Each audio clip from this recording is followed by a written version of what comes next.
News. Your message is loud and clear. So, good morning, everybody. My name's Jen Lyons. So the theme for 2026 is open at the top. And the theme for July is whole no matter what. Whole as in W-H-O-L-E. We have to make that distinction. Today's topic, all good hearts, no bad parts. Prentice Hemphill shares this wisdom, and if you don't know who he is, they are an interesting individual. Healing is not a place you can arrive to. It is the ongoing work of enlivening our interiors, waking up our souls. It is a commitment to mending and developing our emotional awareness and integrity. What an invitation. And Ernest Holmes reminds us, in the divine providence of good In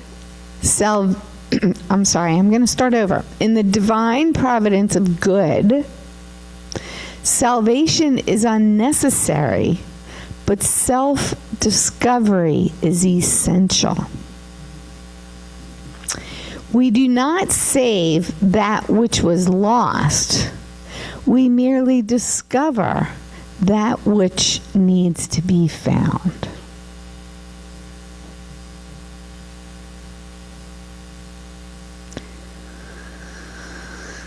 Please affirm with me. I embrace and honor all of who I am. Okay. So I'm going to turn this back over to Sharon Bousquet, who's going to lead us with lovely, lovely messages. Thank you. You're welcome. Take that box with you. This. No, I don't think I do. Yeah. Yay, Sharon. Yay. Thank you. Thank you very much. So I'm in front of people every Sunday singing. And this is different. My butterflies have been very active this morning in my belly. I appreciate you all being here.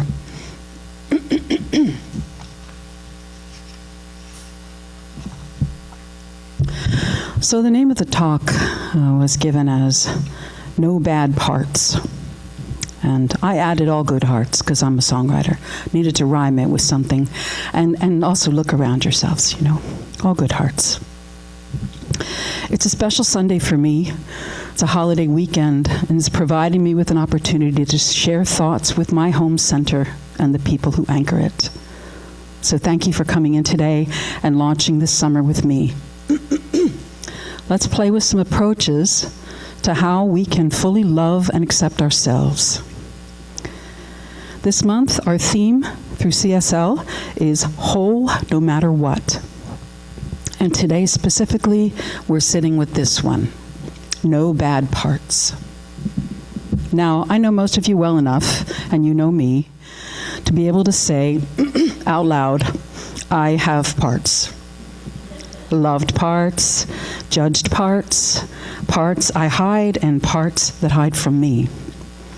And some days they hold a staff meeting in my head, and the me that I approve of is not invited.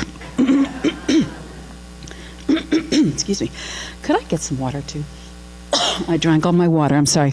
At this staff meeting in my head, and equally so in moments when I'm working on my writing and publishing business and bumping up into a perceived character flaw, let's choose from the host of them and say procrastination for the win.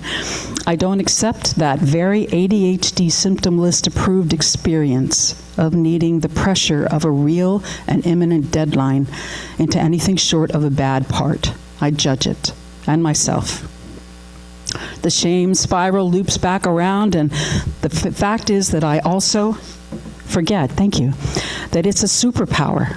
It's my superpower to be able to put things together very quickly and well, and then to deliver them with some level of finesse, and people would never know that it just came together an hour before. This is my superpower. It falls to the side of this well-traveled road, and there it sits, right next to the good intentions and the half-finished to-do list from last Sunday. So here's the thing. None of you flinched when I told you this, and that's the gift of rooms like this one. We don't perform wholeness for each other here. We just keep showing up, parts and all, and somehow that's enough. Now, Ernest Holmes wrote something in The Science of Mind that I want us to really chew on. Ernest said, "Our words do not restore wholeness. It reveals it. Our word," I'll read it again, "does not restore wholeness. It reveals it." Reveals it, not restores it, not repairs it, nor rebuilds it from the studs up. That word reveal assumes something. It assumes the wholeness was already there underneath whatever's been piled on top of it. You don't reveal something that was never there to begin with. The sculptor doesn't create the statue hidden inside the marble. They just clear away what isn't the statue. And so Michelangelo apparently said something close to this, and honestly, if it's good enough for the creation of David, it's good enough for me. So if wholeness gets revealed rather than restored, that means our job was never to earn it, to fix our way into it, or to meditate hard enough to deserve it. And I've tried. The wholeness didn't arrive any faster because I was annoyed about not having it yet.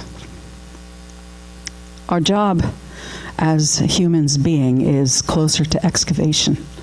We're not building something new, we're uncovering something that's already been there the whole time.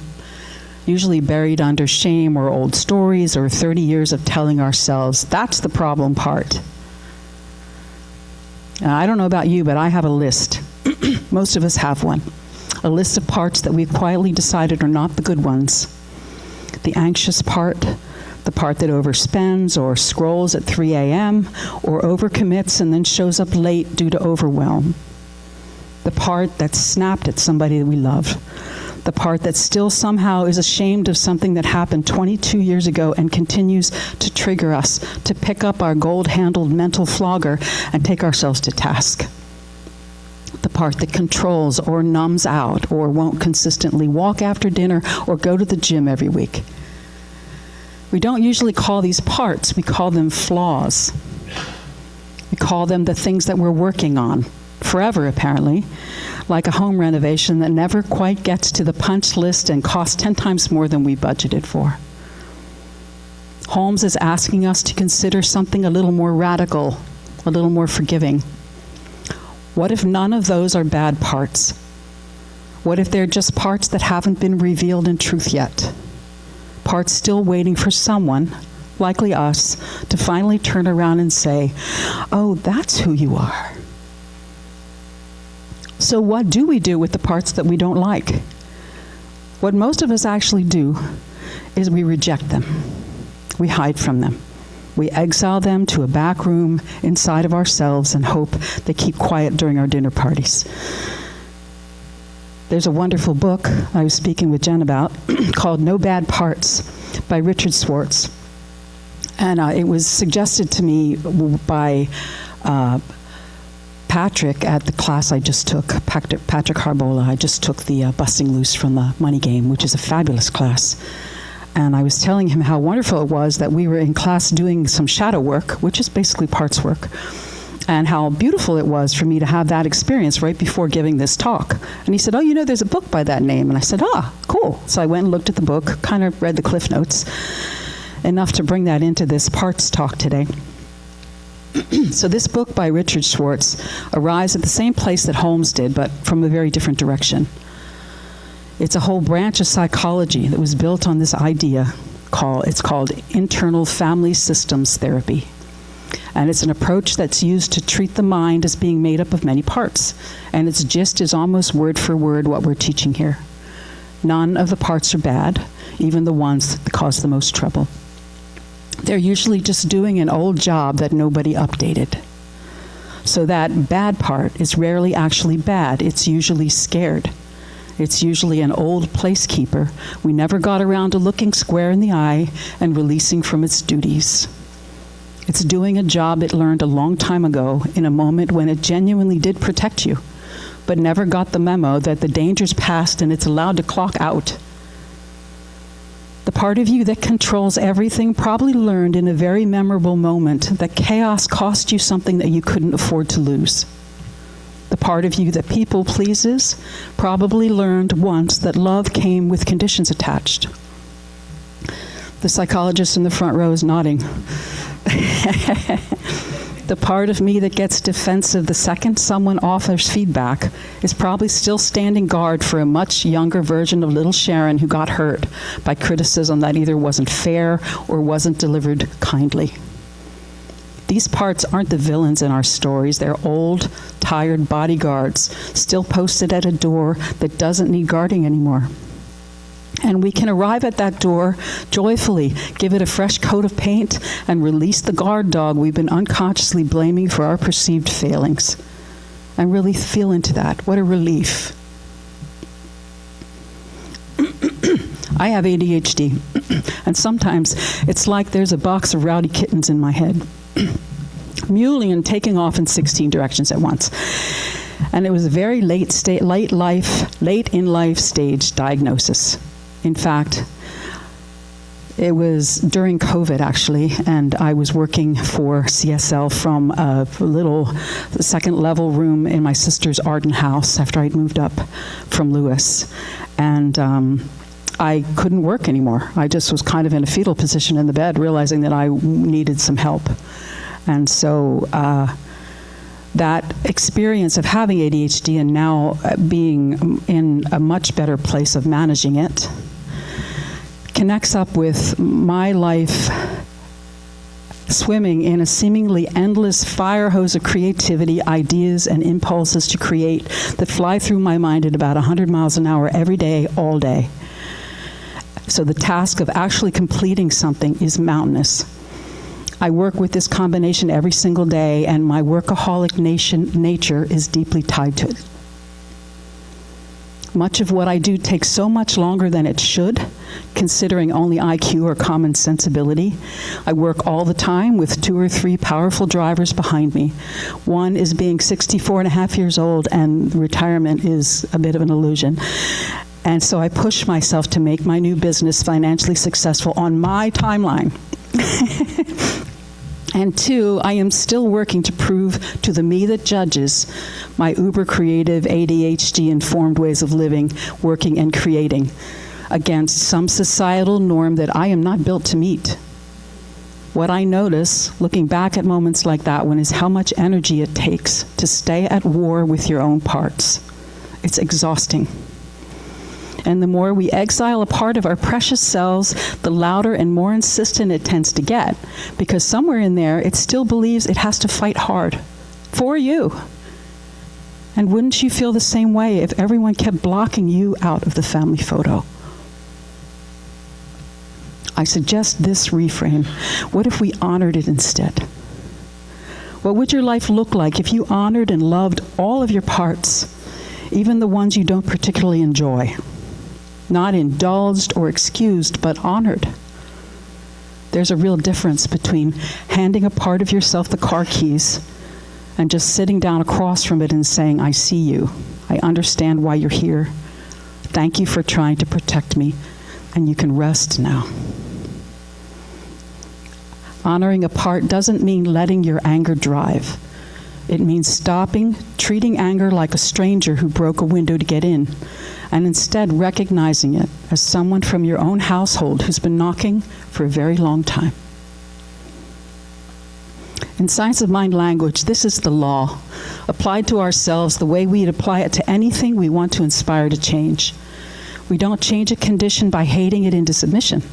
I've tried that with my finances and with myself, and the results were about the same. We change it by recognizing the truth underneath of it and speaking to that truth.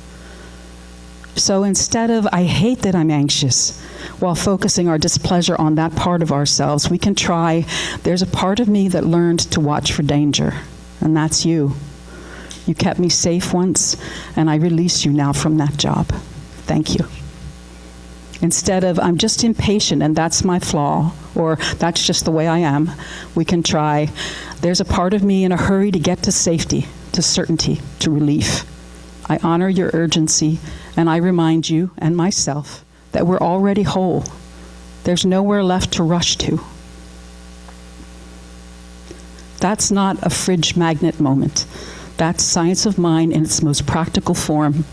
What we hold as true about ourselves has a power to reveal the wholeness underneath. Holmes never said, affirm your way into a personality transplant. He said, reveal what's already perfect by changing our relationship to whatever's been blocking our experience of it. Now let's look at why this matters for community, not just for ourselves. I want to widen the lens for a second because this isn't only personal work, it's us work that affects our community. Every single person in this room today is carrying parts that we've decided are unwelcome. And the person sitting 2 seats away from you is very likely carrying the exact same thing or something similar. And both of you feel you're the only one. That's the cruel little trick of the bad parts story. It tells us we're uniquely flawed and what we're really just uniquely human in the most ordinary and shared way there is. So this is where community supported stops being a phrase on our website and starts being something we actually do for each other. When we can be honest about our parts in a room like this one, not performing wholeness, but practicing it out loud together, we give each other permission to stop hiding. That's the point of gathering here week after week, not to compare our finished, polished selves, but to practice revealing wholeness together, parts and all, in the company of people who already love us anyway. So as you head out of here today, back into the week that will absolutely hand you a few good opportunities to dislike some part of yourself, try this. The next time one of those parts show up, the one you'd normally judge or shove down, pause. Don't fix it. Don't fight it. Just say quietly to it and yourself, I see you. You're not a bad part. You're a part that's been waiting to be revealed. I say to you, you're already loved, already whole. Not the version of you with all the messy parts edited out for content. This version, all of it, in this very room with us who already love you. How blessed are we to have the opportunity to know this truth in community and inside our own magnificent selves. Let's close together. Everyone, close your eyes, hand on your heart. Please repeat after me. We speak our word, knowing it is the activity of truth. Right now. We declare that within each person, there exists fully and completely a wholeness that no part of us can ever damage, diminish, or disqualify. That no part of us can ever damage, diminish, or disqualify. Every part we've judged, every part we've hidden, every part we fight, we now see clearly as a part of the one life. Thank you. We release the need to fix ourselves into wholeness, knowing wholeness was never lost. We let this word do its perfect work, and we release it, knowing it is already done. And so it is. Thank you. Blessings. All right, Bruce. Switching places here.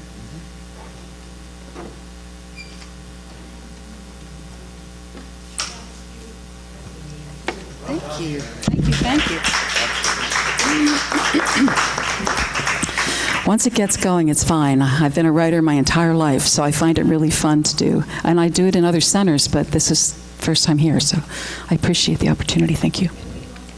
And we love you, yes. Yes. This is, speaking of love, a song I love. I invite you all to just enjoy.